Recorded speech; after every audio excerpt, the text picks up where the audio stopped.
نحمدہ و نصلی و نسلم علی رسولہ الکریم اما بعد۔ بھائی اور دوستو، آج اس بات کا تذکرہ کریں گے کہ جادو حقیقت میں اس کا وجود ہے یا نہیں ہے۔ بعض لوگ جنہوں نے اس کا سرے سے انکار کیا ہے کہ جادو کا دنیا میں وجود ہی نہیں ہے، یہ بات سراسر غلط ہے، کیونکہ قرآن اور حدیث مبارکہ کے اندر جادو کا تذکرہ موجود ہے کہ اس حقیقت میں یہ چیز دنیا کے اندر وجود رکھتی ہے۔ جیسے کہ قرآن پاک کو ہم دیکھتے ہیں تو اللہ کی ذات نے جب موسیٰ علیہ السلام اور اس کے سامنے آنے والے جادوگروں کا تذکرہ فرمایا تو وہاں پہ فرمایا ہے سحروا اعین الناس، کہ ان لوگوں نے،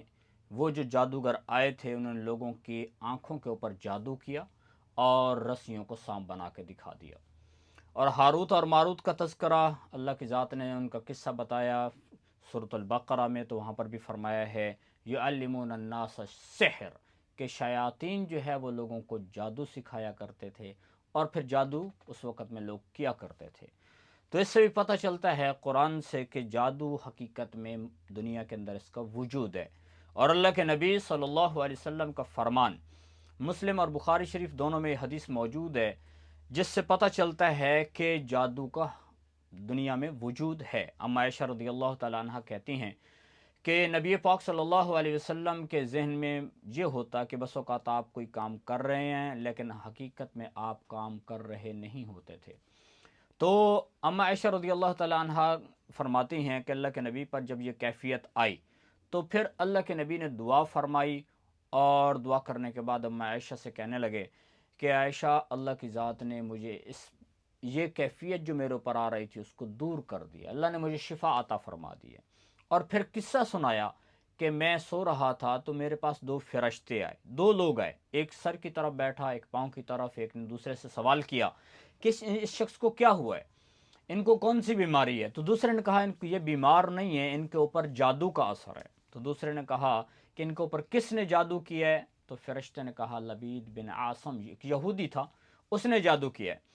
دوسرے نے کہا کہ کس چیز کے ذریعے سے جادو کیا ہے؟ تو اس نے کہا کنگھی اور بال اور کھجوروں کے خوشے کے اندر اس کو لپیٹا ہوا ہے اور اس کے ذریعے سے اس نے جادو کیا ہے۔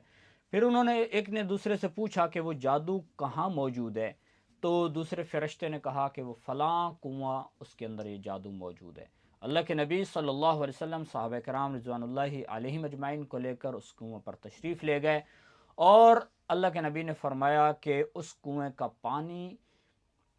ایسے ہو چکا تھا جیسے مہندی کا رنگ ہوتا ہے، اور اس کے ارد گرد کھجوروں کے درختوں کے سر، ان کے خوشے ایسے تھے جیسے شیطان کا سر ہوتا ہے، یعنی اس جادو کا اس قدر یعنی اثر تھا۔ تو اللہ کے نبی صلی اللہ علیہ وسلم سے اما عائشہ رضی اللہ تعالی عنہ نے عرض کی یا رسول اللہ، کیا آپ نے اس جادو کو نکالا اور اس کو جلا دیا؟ آپ صلی اللہ علیہ وسلم نے فرمایا نہیں، اللہ کی ذات نے مجھے شفا عطا فرمائی تو میں نے اس کو نکالا نہیں ہے اور نہ اس کو جلایا ہے کہ لوگ کہیں فتنے میں مبتلا نہ ہو جائیں۔ تو اللہ کے نبی کے اوپر بھی جادو کا اثر اللہ کی ذات نے ہونے دیا، اور اس میں حکمت کیا تھی؟ پھر اس کا علاج اللہ کی ذات نے بتایا۔ آخری دو قل اللہ کے نبی کے اوپر نازل فرمائے، آخری دو صورتیں قل اعوذ برب الفلق قل اعوذ برب الناس، اور اس کے ذریعے سے علاج کروا دیا۔ اور اس میں حکمت کیا تھی کہ اللہ کے نبی کے اوپر اس کا اثر ہونے دیا؟ تو علماء نے لکھا ہے کہ نبی پاک صلی اللہ علیہ وسلم کو مشرکین مکہ نعوذ باللہ جادوگر کہا کرتے تھے،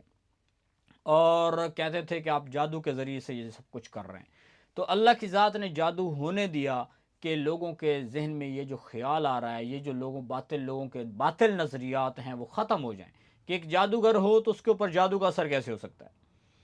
تو اللہ کے نبی صلی اللہ علیہ وسلم کے بارے میں یہ جو نظریہ تھا، اس کو ختم کرنے کے لیے کہ لوگوں کے اوپر واضح ہو جائے جو لوگ اس قسم کا نظریہ رکھتے ہیں، تو اللہ کے نبی کے اوپر جادو ہونے دیا۔ اور دوسرا، کیونکہ جادو حقیقت میں اس کا دنیا میں وجود تھا اور اللہ کے نبی کے دور میں بھی تھا اور بعد میں بھی رہنا تھا، تو اس کا اللہ کی ذات نے علاج بتا دیا، اور اس امت کو اس کا علاج پتہ چل گیا کہ جب کبھی کسی کے اوپر کوئی بیماری آ گئی، کوئی بھی اس کا نقصان ہو رہا ہے، اور حقیقت میں اس کا کوئی سبب نظر نہیں آ رہا ہے، تو اس کے اوپر اللہ کی ذات نے اس امت کو علاج بتا دیا کہ اس کے ذریعے سے اپنے جادو کا علاج کریں۔ اور عبداللہ ابن سلام رضی اللہ تعالی عنہ صحابی رسول ہیں، وہ فرماتے ہیں کہ میں اللہ کے نبی صلی اللہ علیہ وسلم کی بتائی ہوئی دعاؤں کا اگر اہتمام نہ کرتا تو میرے اوپر یہودی جادو کرتے، اور اس قدر جادو کرتے کہ مجھے گدھا بنا دیتے، یعنی میری حقیقت کو بھی چینج کر دیتے۔ تو اب اس سے بھی پتہ چلتا ہے کہ جادو کا حقیقت میں دنیا میں وجود ہے، اور آیا کہ جادو حقیقت کو بدل سکتا ہے یا نہیں بدل سکتا؟ جمہور علماء کے نزدیک جادو حقیقت کو بدل نہیں سکتا ہے،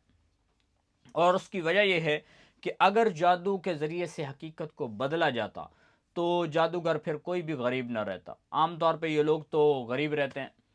اگر جادوگر کے پاس اتنا جادو ہوتا تو پھر وہ مٹی کو سونا بنا دیتا، لوہے سے چاندی بنا دیتا، تو اپنے خزانے بھر لیتے۔ تو اس سے بھی پتہ چلتا ہے کہ جادو کا حقیقت سے کوئی تعلق نہیں، یعنی جادو حقیقت میں تو ہے لیکن یہ چیز کی حقیقت کو بدل نہیں سکتا ہے،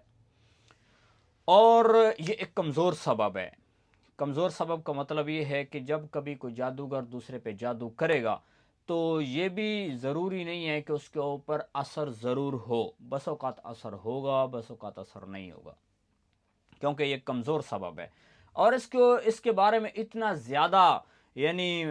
تشویش کا شکار ہو جانا، اور بندہ جو ہے وہ پریشان ہو جائے کہ میرے اوپر جادو ہو گیا ہے تو بس اب میرا سارا مال تلف ہو جائے گا، میرا کاروبار خراب ہو جائے گا، میری صحت خراب ہو جائے گی، تو زیادہ ٹینشن لینے کی بھی ضرورت نہیں ہے۔ اللہ کے نبی صلی اللہ علیہ وسلم نے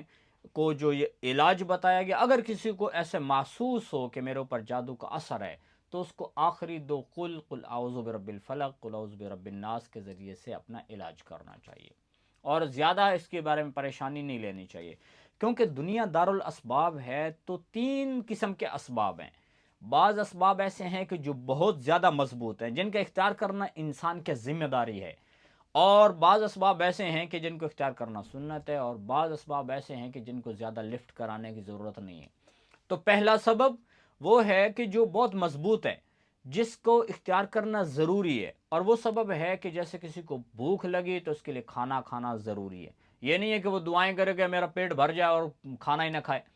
ایسے کسی کو پیاس لگی ہے، وہ دعائیں کرنا شروع کر دے، اپنے اوپر دم کرنا شروع کر دے اور پانی نہ پیے،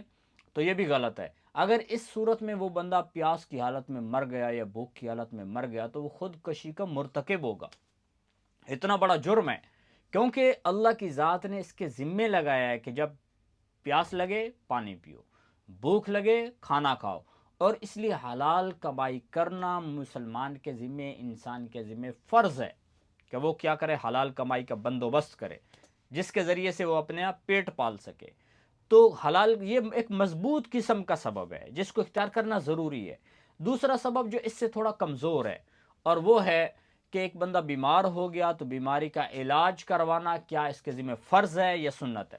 تو علاج کروانا سنت ہے۔ مثلا ایک بندہ بیمار ہو گیا، اب بیمار کو چاہیے کہ وہ جا کر کوئی دوائی لے، یہ سنت عمل ہے، کوئی اس کے ذمہ فرض نہیں ہے کہ وہ جا کر علاج کروائے۔ اگر ایک بندہ توکل کرتے ہوئے اس نے علاج نہیں کروایا اور دنیا سے چل بسا تو یہ گناہ گار نہیں ہوگا، کیونکہ کیونکہ دوائی کے ذریعے سے شفا کا ملنا 100% یقینی نہیں ہے۔ بعض اوقات ایسا ہوتا ہے کہ بندہ بیمار ہو جائے، اس کو انجیکشن دیا جاتا ہے، گولیاں کھلائی جاتی ہیں، آپریشن کیا جاتا ہے، بس اوقات لوگ ٹھیک ہو جاتے ہیں، اور بس اوقات علاج کرتے کرتے انسان مر جاتا ہے۔ تو یہ دوسرا سبب ہے۔ اور تیسرا سبب جو ہے وہ بالکل کمزور ہے، جو جادو کا اثرات ہیں، جنات کے اثرات ہیں، یہ ایک کمزور قسم کا سبب ہے، اور اس کے پیچھے اتنا پڑ جانا کہ بندہ اتنا پریشان ہو جائے کہ اب کسی نے مجھ پر جادو کر دیا تو میں مر جاؤں گا، کسی نے جادو کر دیا میرا کاروبار ختم ہو جائے گا، جادو کیا میں بیمار ہو جاؤں گا، تو اس کے پیچھے پڑنے کی ضرورت نہیں ہے۔ بلکہ نبی پاک صلی اللہ علیہ وسلم نے جو علاج بتایا ہے، جو دعائیں بتائی ہیں، ان دعاؤں کا اہتمام کیا جائے۔ کسی کے اوپر جادو ہے یا نہیں ہے، ان دعاؤں کا اہتمام کرنا چاہیے، کہ چاہے اگر کوئی جادو کرنے کی کوشش بھی کرے گا تو یہ انسان اس سے محفوظ رہے گا۔ تو بہرحال جادو کے حوالے سے یہاں اتنی بات ہمیں پتہ ہونا چاہیے کہ اس کا حقیقت میں دنیا میں وجود ہے، لیکن اس کے پیچھے اس قدر پڑنا کہ بندہ پریشان ہو جائے کہ میرا سب کچھ تلف ہو جائے گا، اس کا حقیقت سے کوئی تعلق نہیں ہے، کیونکہ یہ ایک کمزور سبب ہے۔ بس اوقات بندے کے جسم کے اوپر اثر ہوگا، اور بس اوقات جادو کیا جائے گا تو اس کا اثر نہیں ہوگا۔ یہ دونوں صورتیں ہیں۔